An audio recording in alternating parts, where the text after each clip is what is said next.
Bom dia. Bom dia, Maria. Uma vez chegou uma pessoa na livraria e perguntou para o atendente, ele falou, onde que é a seção dos livros de autoajuda? Ele falou, se eu te ajudar, aí já não tem mais sentido.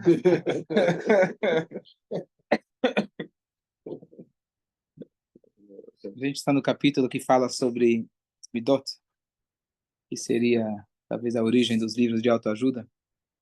E eu gosto bastante desse tema, já li vários livros, etc. Mas a Torá não é um livro de autoajuda.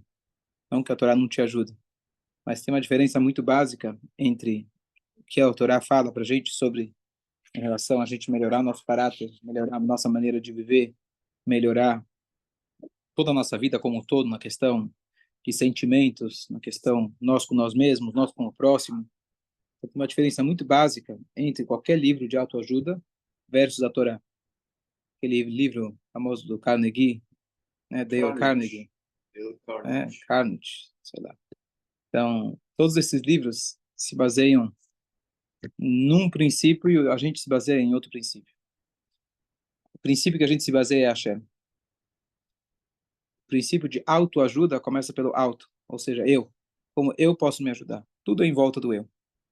Se você parte do princípio eu, já tá em problemas, já está em complicação.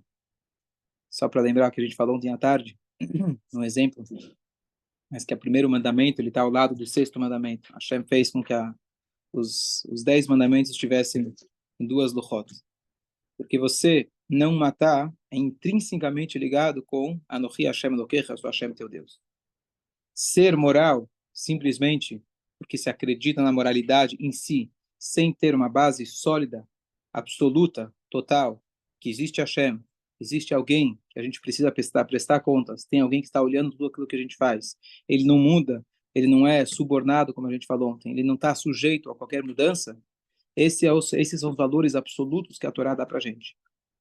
E sem eles, nenhuma moralidade funciona.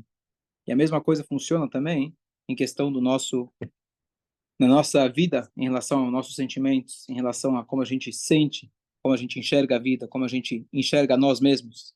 Se a gente parte do princípio do eu preciso estar completo, o eu, ele já é deturpado. A própria sensação do ego é, na verdade, a falsa sensação de que eu existo sem Hashem. A palavra eu significa, quando eu sinto o eu, não como uma extensão de Hashem, é aquela imaginação, aquela ilusão que eu posso fazer o que eu quero, eu estou independente de Hashem. Então, tudo que a gente fala aqui desde o início, por isso que está na Halakha, que a gente está estudando, não são agora aulas de conduta social, são aulas midot she'argil bahem adam etatzmo, as midot que a pessoa deve se acostumar. Eu não perguntei se você quer ou não quer, não, eu já estou bem, estou feliz comigo mesmo, eu já sou uma pessoa boa. Ninguém te perguntou o que você acha. Hashem aqui deu uma conduta social, ética absoluta, que essa é a vontade de Hashem. Queira ou não queira, goste ou não goste. Com esses valores, com esse foco, ou seja, eu estou querendo servir a alguém que é maior do que eu, a gente pode começar a pensar em autoajuda. Mas o foco não é o auto, o foco é como eu posso fazer a vontade de Hashem. O eu faz parte desse contexto. Não existe autoajuda, existe Hashem ajudar. Boa. Sim, mas é Hashem dá pra gente a vara pra gente pescar. Ele fala pra gente, ó, você precisa se autoajudar também, sabe aquela não vou te mandar mandei a vara, mandei o como chama, mandei o salva-vidas, mandei o... Então você precisa também esticar o braço, tá certo? Mas esse é o outro extremo, aquela pessoa que deixa tudo para Deus, entre aspas, não faz nada. A pessoa preguiçosa, ele culpa Deus por isso. Então, mas não disse jogar aqui eu, sim, o fardo das suas preocupações. Agora, ele jogou para você o fardo de você se melhorar, você ser uma pessoa boa, você se superar. Isso é a única coisa que a gente tem que fazer. Essa é a única coisa que ele deu para a gente fazer. O que vai acontecer com o teu futuro? O que vai ser a tua saúde? O que vai ser do teu aparnassá? Isso você joga para Hashem. Faça a tua parte, joga para ele a preocupação. Pois a saúde é somente com ele, porque eu posso sim, mas não esquece, não esquece, que estou sentindo, pero ele que me só não esquece de tomar o remédio que o médico mandou. Você trabalha e ele paga Então, baseado nessa premissa muito importante, então aqui ele fala sobre, a gente começou a falar sobre, de maneira geral, a pessoa deve buscar o caminho mediano em relação a todas as midot, Mas, em relação a gavá, que é o orgulho, a pessoa pode estar no caminho mediano, mas é melhor desculpa, a pessoa deve, é proibido a pessoa ter até mesmo um pouquinho de orgulho. Orgulho é aquilo que os nossos sábios eles dizem, que Hashem fala, eu não consigo viver com essa pessoa. Então, se você perguntar, aonde Deus não está? Como assim, onde Deus não está? Deus não está dentro de uma pessoa orgulhosa. Claro que Hashem está em todo lugar, mas no sentido que Deus não quer estar perto dessa pessoa. Fala. Mas como equilibrar orgulho e amor próprio? Porque Muito boa pergunta. é necessário. Se a Perfeito. pessoa tem zero de amor próprio, Perfeito. Então aqui vem, não sai do lugar nenhum. se você já leu algum livro do Rabino Avraham J. Tversky, um dos melhores famosos falecidos agora, faleceu no Covid, um grande, não sei se é um tzadik, mas quase isso, um grande, grande homem, médico, psiquiatra, tratou e salvou a vida de muitos e muitos viciados, escreveu pelo menos 60 livros, ou como ele diz, escrevi um livro de 60 formas diferentes. Uma pessoa realmente fora do comum, já esteve aqui no Brasil, Alav Shalom, mas ele, um dos temas básicos dele é a questão do autoestima versus o orgulho. Se você olhar nos livros de Hassidut, os livros de ética geral, você vai ver como isso está muito claro. Claro que ele se inspirou e baseou tudo na Torá. Mas, basicamente, a pessoa orgulhosa é quem não tem o autoestima. A gente acha que quem é seguro de si mesmo é porque ele é orgulhoso. Muito pelo contrário. A pessoa que é orgulhosa, ela é insegura. Às vezes ela precisa projetar essa falsa sensação de segurança dela sobre os outros para tentar provar para si mesma. A pessoa que ela é humilde, ela não está aqui em função de si mesma. Moshe Rabbeinu, quando ele vai encarar o Paró, quando ele vai encarar o Og, quando ele vai encarar o próprio Deus, quando ele encara o Cora, quando ele encara todo o povo de Israel, se ele fosse orgulhoso, ele em algum momento ia falar, bom, essa briga não vale a pena. Eu vou comprar briga com Deus? Ele falou que vai matar o povo. Quem sou eu? Sou humilde. Quem sou eu para falar com Deus? Humilde, não? Ele entendeu o tempo todo que ele realmente... Eu, por mim, não sou ninguém. Eu estou aqui numa missão divina e Deus é tudo. Então, se eu estou aqui na missão de Hashem, tenho toda a força, toda a coragem. Não é por mim. Se fosse por mim, talvez às vezes a gente faz aquela falsa humildade. Não, quem sou eu? Na paraxá dessa semana, igual os outros 10 espiões que falaram, a gente é como gafanhoto. Exatamente, exatamente. Então eles não tiveram a coragem de encarar os inimigos de Israel. É claro que eles eram fortes, é claro que dava a impressão que eles eram realmente, senão não teria graça, né? Senão seria muito fácil. Mas o Tversky traz muito essa frase. Eles falam, nós éramos gafanhotos e assim éramos perante os olhos deles. Diz o Midrash, eles ouviam os gigantes comentando, esses gafanhotos aí, porque eles eram seres humanos de estatura normal, os gigantes eram enormes. Então, os Mefarshim falam, já que você enxergava assim mesmo como um gafanhoto, os outros olhavam para você como gafanhoto. Isso não é humildade. Siempre hay una duda que esos gigantes, ¿es verdad que eran Sí, gigantes? sim, sim. Sim, a Torá fala, gigantes. ¿Sabe la altura? Está escrito. 30 Está metros. escrito. Eu estava no Rashi de ontem, você lembra? Ele fala os Amot, a altura deles. Rashi de ontem ou anteontem ele fala, posso olhar direitinho. Mas era alturas que a gente não está acostumado. Agora, duas passagens do Talmud. O Hillel, ele diz, Imani kan akol kan. Se eu estou aqui, está tudo aqui. É igual aquela história do... Parece, né? Vou explicar. Mas aquele cara que ele estava no... Imani kan akol kan. Se eu estou aqui, está tudo aqui. Dá a impressão daquela piada, daquele homem, falaram para ele, e como tá, ele estava no meio de um churrasco, falou, como está teu pai? Morreu. Poxa, lamento. Tua mãe? Morreu. Teu primo? Morreu. Teus filhos? Morreu. O que aconteceu? Não, agora que eu estou comendo, o mundo inteiro morreu. Agora eu estou comendo. Lá além.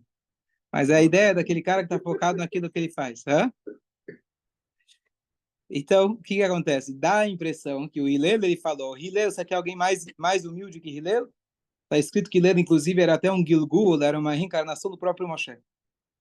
E ele fala, se eu estou aqui, está tudo aqui. Poxa, que coisa orgulhosa, parece. Tem outra passagem.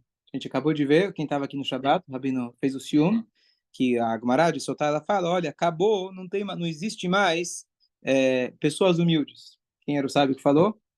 Sabe? Rabi Yosef, ele fala, como assim não tem pessoas humildes? Só que Só Jô, Jô, estava em espanhol, estava em aramaico. Como assim não tem?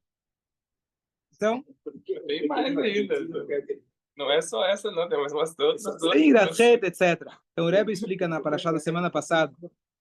Então, eu já dei vários shurim a respeito, não vou voltar todo o conceito de orgulho, etc. Mas, em poucas palavras, a outra frase do Hillel está no Perkei Avot, Imeinanili, mili, se eu não for por mim, quem será por mim? Ou seja, não se apoia em ninguém. A história é essa. Então, é claro que o conceito que a gente tem, a noção que a gente tem de orgulhoso e humildade, talvez está errado. A gente olha para aquele cara corcunda, que tem vergonha de falar, esse cara é humilde. Talvez ele é orgulhoso, ele tem medo do que ele falar, os outros vão criticar. Então, é um orgulho que ele tem. E Manika, Kolkan, como que Hillel era capaz de falar uma coisa dessas? Então, o Rebbe explica na Sihá, muito bonito, que a pessoa, a verdadeira humildade, é a pessoa que sabe muito bem das suas qualidades. Caso contrário, é uma falsa humildade. Você não reconhecer que você tem 10 dedos na mão, você está se enganando. Você não saber a tua capacidade intelectual, emocional, de realização, tudo aquilo que você fez ou é capaz de fazer, você está mentindo. Qual é a tua motivação para você mentir? Provavelmente para você não ter que assumir a responsabilidade. Se eu tenho 10 dedos, Baruch Hashem, sinal que eu tenho que trabalhar. Sinal que alguma coisa tem que fazer com eles. Não, eu prefiro não tenho. Prefiro dizer que não tenho. Se eu sou inteligente, então, por favor, vai lá e estuda bastante. E qualquer outra capacidade que você tem. Agora, o que acontece? Isso chama uma responsabilidade. É mais fácil a gente não reconhecer. O verdadeiro humilde, ele sabe precisamente, ao extremo, quais são as suas capacidades.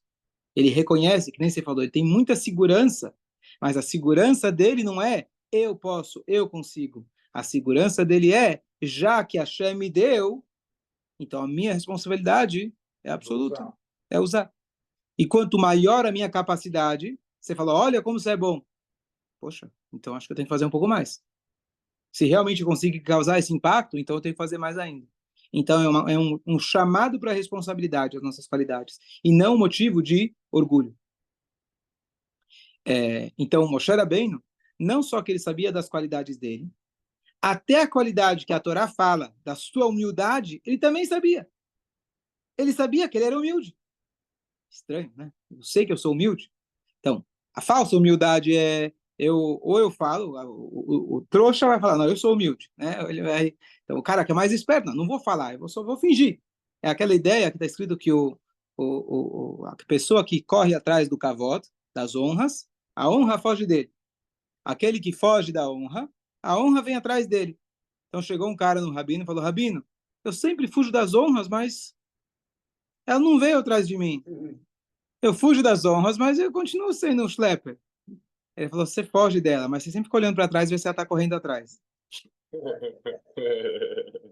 Então você não foge da honra. Pessoa que realmente não quer ser honrada, porque ele reconhece que ele por si, ele está apenas aqui numa missão, ele não olha para si mesmo, para o seu ego, eu sei, eu consigo. E sim, Hashem me deu o intelecto, e eu vou fazer o máximo para poder realizar ele. Eu sinto sempre esse chamado de responsabilidade, eu sou um veículo de Hashem. E esse é o conceito de humildade verdadeira. Então, Moshe Rabbeinu, até a humildade dele, ele sabia, assim como esse rabino. Esse rabino estava falando, olha, inclusive, como o Rabino Chaim explicou no Shabbat, olhem para mim que eu sou humilde. Como assim? Estamos falando aqui de um grande sábio. E ele falou, olha, vocês estão dizendo que não existe mais humildade? Você pode olhar para um tzadik e você pode se inspirar nele e você ser um pouco mais humilde. Mas que coisa estranha, você mesmo falar de você mesmo que você é humilde? Sim, eu sou humilde. Hashem me deu essa capacidade. Não, eu por mim não. Não é. Se fosse outra pessoa, Moshe Rabbeinu dizia, faria muito melhor do que eu. Se eu sou o chefe de Israel, se eu sou aquele que conversa com Deus, é porque Deus me escolheu. Eu sou um pastorzinho. Eu não sou ninguém. Por isso, nunca vou olhar de cima para baixo para alguém. E eu sou capaz de falar para Deus, olha Deus, se você não perdoar essas pessoas simples, pecadoras, apaga a mim. Como assim, apaga a mim?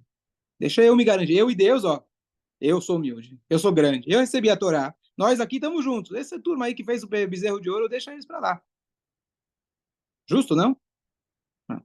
Então ele sabe a humildade dele, ele reconhecia até a humildade dele. Então ele dizia, Imani kana kolkan, se eu estou aqui, está tudo aqui. O que quer dizer? Se Hashem me colocou aqui, eu tenho aqui nesse momento todas as ferramentas para fazer aquilo que Hashem quer de mim. Eu estou aqui, está tudo aqui. Ou seja, eu preciso viver o momento de agora com toda intensidade. Está tudo aqui.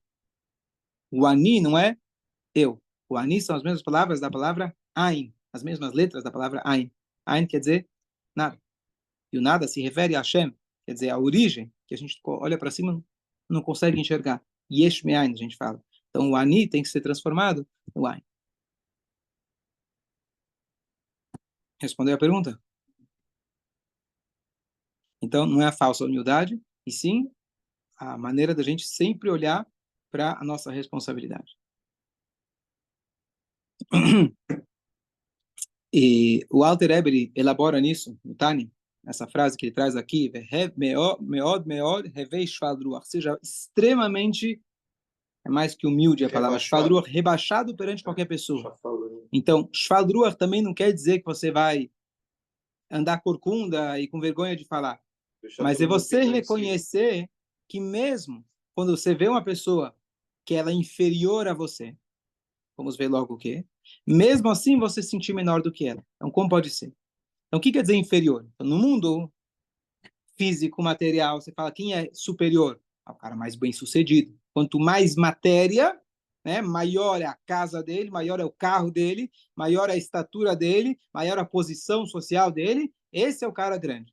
Isso aqui, claro, está descartado. Esse tipo de competição, não estamos nem conversando. É claro que esse tipo de pessoa, eu vou falar, eu sou melhor que ele. Por quê? Porque você tem um carro melhor? Você tem mais dinheiro? Bom, vale a pena você parar e pensar de que se a Hashem te deu mais dinheiro, a tua obrigação de dar tzedakah é muito maior. Agora, mesmo no aspecto religioso, a pessoa que ela é orgulhosa, depois, antes ela falava, meu carro é melhor, eu sou mais bonito. Agora ele fala, eu sou mais sábio, eu sou mais religioso. Olha esse cara aí. Olha como ele faz uma coisa dessas. Eu e Deus, ó, estamos aqui. Esse cara aqui é... Quem é esse cara aqui? Não é justo? Deus não falou que é para fazer mitzvot? Olha quanta mitzvot está fazendo. Olha esse cara aí. Não vem com história que, eu estou vendo nele, que sou eu também. Não tem nada a ver. Eu sou religioso, ele não é. Eu sou uma pessoa honesta, ele não é. Não sou melhor que ele, fala a verdade. Quem vai para o céu? Eu ou ele? Como você vai responder essa?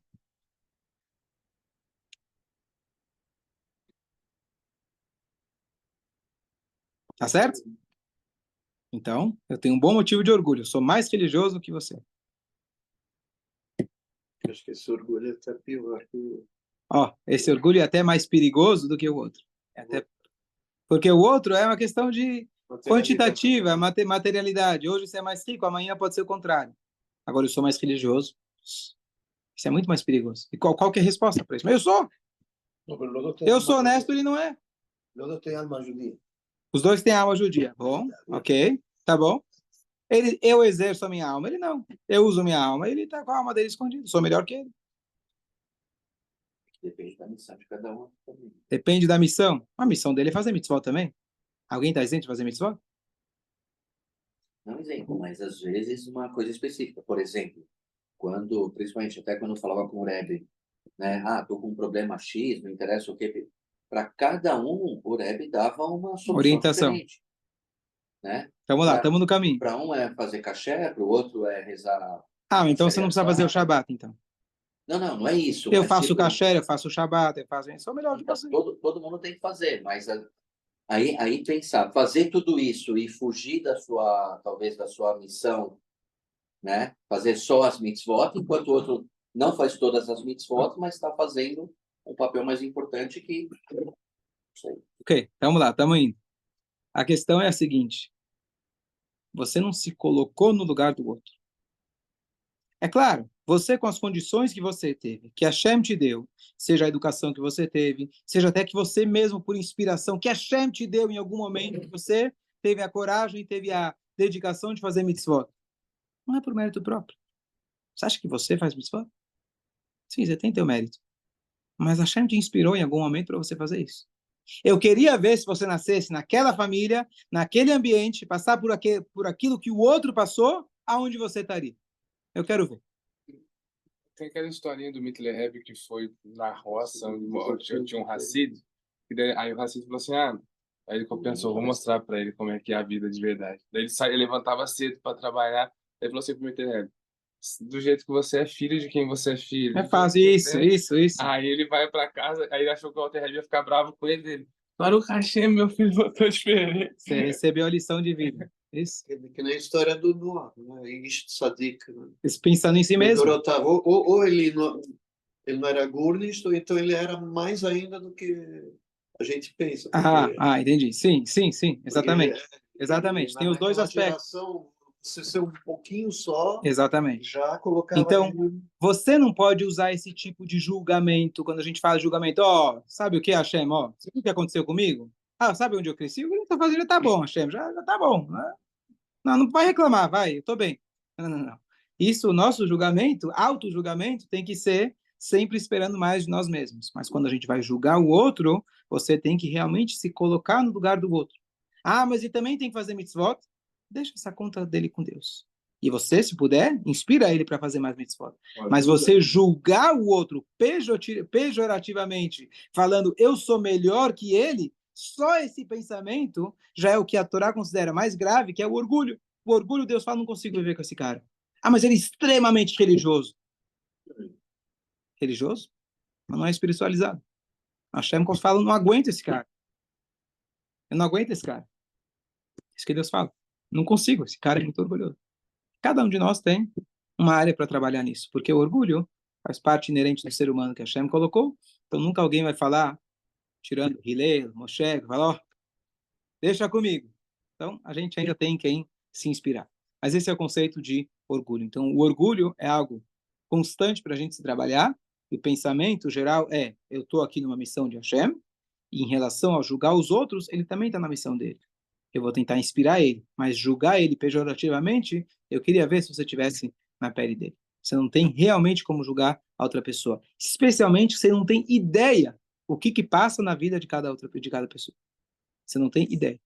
A gente não sabe o que passa na vida do outro. A gente julga de uma maneira extremamente superficial. E o motivo que a gente está julgando normalmente é porque eu não estou me sentindo muito bem, eu achei que eu precisava fazer mais. Meu chamado, minha consciência está falando, eu estava precisando fazer mais mitzvot. Aí o que eu faço? Olha esse cara aí. Eu estou muito melhor que ele. Ele não faz metade do que eu faço. E aí eu coloco ele para baixo. Eu me sinto na ilusão que eu estou melhor. Tá certo? Assim funciona o baixo autoestima. Ok. Agora vamos falar sobre a raiva. Em relação ao orgulho, a gente falou, a pessoa tem que ir ao extremo. Vamos agora, aqui na Halakha ele traz mais um ponto, quer dizer, além de você pensar, esqueci de falar, além de você pensar que a outra pessoa, as condições dela, você ainda deve encontrar um ponto que ele é acima de você. E muitos têm. Mesmo, por exemplo, a gente falou outro dia, tem uma mitzvah de você honrar um ancião. Mas esse cara não é mais sábio que eu, ele só é velho. E daí? Se ele é velho, algum motivo tem que Hashem colocou ele aqui no mundo, Baruch Hashem, por bastante tempo. Alguma coisa ele tem que você ainda não chegou lá. Mas não sei o que é. Não cabe a você saber. Só saiba que só o fato dele ser mais velho que você, e ele está aqui há mais anos, ele merece respeito. Alguma coisa ele tem. Não sei. Você não precisa saber, não é Deus. Ele tem Baruch Hashem, ele é mais rico que você. Rico? Eu estou falando aqui de mitzvah, tá me falando de rico? Bom, se ele tem, alguma brachá ele tem. Algum mérito ele tem. Qual é? Afinal, ele... Não sei. Alguma coisa ele tem mais do que você. E assim você sempre pode achar numa pessoa alguma qualidade que ele tem superior a você. Vechenakas. Assim também em relação a raiva, ficar bravo. Que Hillel também é um ótimo exemplo para isso. As famosas histórias do Hillel, que eu não preciso contar, todo mundo conhece as histórias. mas como ele foi desafiado ao extremo, e ele o tempo todo mantinha a calma dele, total calma. É muito difícil da gente até entender como ele conseguia ser tão calmo. Mesmo Moshe Rabbeinu, ele ficava escutando tsuras do povo inteiro por horas e horas a fio e tranquilo. Como que a pessoa pode realmente ter essa tranquilidade? E aqui ele fala, e lembrar uma coisa muito importante. A pessoa, quando a gente está falando de autoajuda, pode dizer, não, isso aqui não é para mim. Esse livro não é para mim, a Torá não tem essa. Ah, mas eu sou bravo, não adianta. Comigo não vai dar. Rabino nem começa a falar essas coisas aí, porque isso aí já... Não é que eu tenho pavio curto, eu fui criado sem pavio. Me fizeram sem pavio. O que eu vou fazer? A pessoa é obrigada. Yargil etatzma. A pessoa deve se acostumar. Não tem isenção. A Torá foi dada para todos, e você tem a mesma obrigação que qualquer outra pessoa. Claro, talvez esse seja o teu maior desafio, seja a raiva. Talvez o maior desafio seja o orgulho.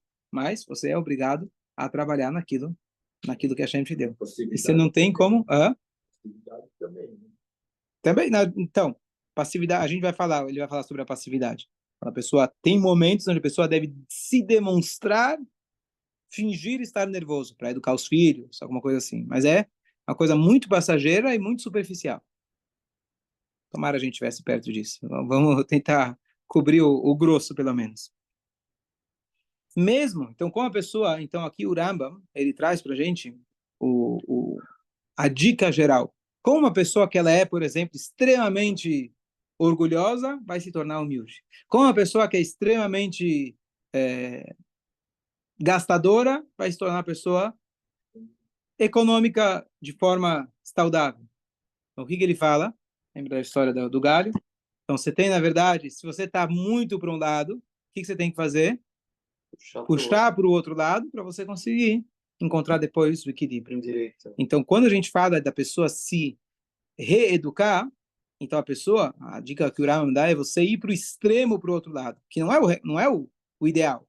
Mas quando a pessoa, Deus nos livre, está doente, você precisa dar um remédio. O remédio é forte, o remédio pode atacar o rim, o remédio pode ter efeitos colaterais, mas às vezes precisa, é o único jeito para você conseguir acabar com aquela bactéria, Deus nos livre.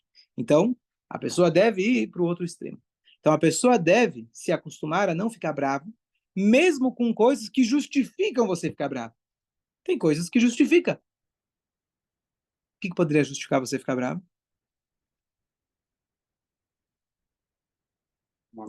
Ser xingado, sei lá. Muita alguma coisa que você não estava esperando. Uma aparente injustiça acontecendo. Mas Aparente injustiça com outra pessoa, não com você. Porque se é com você, você vai estar sempre cego em relação a isso. Então, uma injustiça acontecendo com outra pessoa, ok. A própria situação com Israel mesmo. É difícil, né? Sim. Então, a gente fica bravo. Ok? Vamos lá. Às vezes, então, a pessoa pode falar perante, que nem ele fala, perante os seus familiares, a pessoa, seus filhos e as pessoas da sua casa, ou seja, a pessoa que ele é o responsável moral de ensinar, educar, e parte da educação, às vezes você precisa mostrar, deve mostrar uma firmeza. Ele fala, ele vai fingir, vai se mostrar que ele está nervoso, mas ele consigo mesmo está tranquilo. E aqui vem uma frase que eu vi muito bonita, e eu sempre me pego nela, mas vamos supor que você vê o filho fazendo uma coisa muito errada, muito grave. Você vai ficar bravo. Você vai ficar bravo. É escrito que quem fica bravo é igual a fazer idolatria. Eu não acho que teu filho fez uma coisa tão grave quanto idolatria. E você, enquanto está idolatrando, você acha que você vai conseguir disciplinar teu filho? Na hora que você está literalmente fazendo, literalmente não, quase, como se fosse fazendo uma idolatria, você é capaz de poder ensinar, tem moral para ensinar alguma coisa ao teu filho? Uau. Então, peraí. Melhor eu calar a boca, melhor não falar nada, porque se eu ficar bravo, eu já perdi. Que moral que eu tenho para falar, olha, você deveria ter feito o quê? O que ele errou? Idolatria não foi. O que você está fazendo? Ficar bravo? Por que a gente fica bravo? Como pode ser que o meu filho, se fosse o filho do outro, é fácil falar, educar o filho dos outros, falar o que os outros pais deveriam fazer, é a profissão mais fácil que tem. Agora, quando chega aos teus, por que é difícil? Uma coisa curiosa, tem uma Yom Yom que diz que um dos Rebbeim, ele chega para um professor e fala, olha, você tem a tua mitzvah de sustentar a tua família. Eu tenho a minha mitzvah de ensinar a Torá para os meus filhos. Vamos fazer o seguinte, você ensina a Torá para os meus filhos e eu pago para você. A gente faz uma troca. Eu sempre queria entender, mas por que eu vou fazer essa troca? Vai você trabalhar, fazer um business, e eu vou educar meus filhos. Que coisa melhor você tem do que cumprir literalmente o que a Torá fala, Vishnantam levanecha. Ensina seus filhos. Os sábios falam que vanecha é os alunos. Por que eu não posso ensinar meu filho? Eu vi uma vez uma explicação que é muito prática, que um pai ensinando o filho é muito complicado. Porque o pai se frustra com muita facilidade. Porque você tem a expectativa do teu filho que ele entenda rápido, que ele seja capaz, que ele seja tudo aquilo. E o teu ego, ele fica no caminho e fica te atrapalhando. Você tem muito menos paciência. Então, mesmo que a mitzvah é educar meus filhos, o que acontece na maioria das épocas, na maioria das vezes, você manda ele para uma escola. Tá, é mais prático para a gente, é mais cômodo, mas não é por isso. Você mesmo ensinar teus filhos, às vezes dá certo, pode acontecer. Tem pais que, mas de maneira geral, tem algo muito difícil aí no caminho, que é a tua expectativa, e aí você fica nervoso com mais facilidade. Uma coisa é educar o filho, outra coisa é ensinar o filho. Uma coisa completamente diferente. Verdade. Mas estou dizendo de ensinar. Si. Sim, perfeito. A educação é responsabilidade dos pais. Né? A verdade, o Rebbe sempre enfatizava que as escolas... Educação informativa. A escola, hoje, o Rebbe fala, hoje as escolas têm que dar educação também, porque infelizmente muitos lares não dão. Quando eu dava aula na escola, o diretor falava para a gente o seguinte, nós aqui como professores temos que assumir a responsabilidade completamente, que a educação é nossa. Os pais em casa têm que assumir completamente a responsabilidade que a educação é deles. Aí tem chance que a educação dê certo. O que acontece normalmente é o contrário. Chega na escola, você manda carta para o pai, opa, olha o que teu filho está fazendo. Se vira. Se não der certo, você manda embora. O pai fala, peraí, olha quanto eu estou pagando de mensalidade. Sabe quanto eu estou trabalhando para pagar para essa escola? Eles não conseguem educar meu filho de uma vez por todas? E aí que estão mandando a cartinha para você. Aí eu faço. Meu filho não está se comportando em casa. Faz favor, tá certo? Então aí é a receita para a derrota. A receita para o sucesso é cada um dos dois tentar assumir o papel completo. Então acontece muitas vezes e é muito importante. A gente não tem ideia a influência. As pessoas que mais influenciam os filhos são os próprios pais, mas cada um tentar, a gente por isso a Torá fala, às vezes um professor pode ter muito mais influência no aluno do que o pai às vezes consegue ter no próprio filho. Tudo depende da dinâmica, do relacionamento que tem, às vezes é bom, às vezes não é bom, a cada um conforme a situação que Hashem, como a gente falou antes, que Hashem colocou cada um deles. Então, só para concluir, ele diz aqui, as pessoas que são raivosas, as suas vidas não são vida. A pessoa não tem vida. Porque está sempre vivendo a situação do outro, vivendo o que deveria acontecer, o que poderia acontecer. A pessoa tem que viver o presente. E, de novo, aqui é um livro de halachot, então ele está te dizendo o que você tem que fazer. Como fazer, nós temos vários outros livros que dão os meios para a gente conseguir exercitar, e é uma vida para a gente exercitar isso. É muito mais fácil, sempre falo, cumprir kasher e Shabbat do que você não cortar uma fila. Pular fila, cada vez que você vai lá e tem essa tentação, qualquer outra coisa nesse sentido, é difícil. Você cumpriu o kasher, Shabbat, uma vez você introduziu na tua vida, já está automático, você não vai acender a vela, você já vai cozinhar de antemão, você já sabe quais restaurantes você vai comer, qual lugar você vai comprar. Não tem um desafio constante. Um dia você vai ver alguma coisa muito gostosa, mas já não faz parte da tua vida. Agora, a questão de Midot é todo dia, toda hora. É uma vida inteira. Mas só para falar um ponto que o Tânia traz para a gente em relação ao Cas, por que a raiva é considerada idolatria? Todo mundo sabe a resposta. Porque se você acredita claramente que tudo que acontece, absolutamente tudo, está sob o controle de Hashem, você não vai ficar bravo. Vou ficar bravo com Hashem. Não, o que acontece é o seguinte, a gente se frustra. Eu achei que para mim não ia acontecer uma coisa dessa. Como a pessoa me tratou desse jeito? Como justo agora aconteceu aquilo que... Já estava planejado. Você realmente introduzir a emuná o tempo todo, você não vai ficar bravo. Você vai saber realmente que tudo é de Hashem. Eu falei, é uma vida inteira para a gente realmente conseguir aplicar isso, mas esse é o pensamento geral. A pessoa que tem emuná, a pessoa que acredita em Hashem, ele vai estar menos bravo, vai estar mais tranquilo. A gente fala todo dia de manhã, Amechim Tzadei Gaver, Deus prepara os passos do homem. Eu não sou nenhum tzadik, e cada um de nós tem todo dia desafios, mas uma coisa, quantas vezes que a gente não escuta essa palavra, Ashgaha Pratit, Ashgaha Pratit, Ashgaha Pratit, tudo que Deus faz é para o bem, Deus está comandando cada instante. Que quando acontece alguma coisa assim, sei lá, perdeu uma viagem, você queria ir para lá, acabou indo para casa, acabou não acontecendo, nesse aspecto, a gente já está, pelo menos eu já estou Ashgaha Pratit. Aceita? Era o que Hashem queria de você, você tem uma missão diferente. Quando eu fui embora para Israel, Bom dia a todos, vocês estão Bom dia, aqui. a última viagem foi Bom dia, bom dia. foi um- Bom dia, senhora Farash.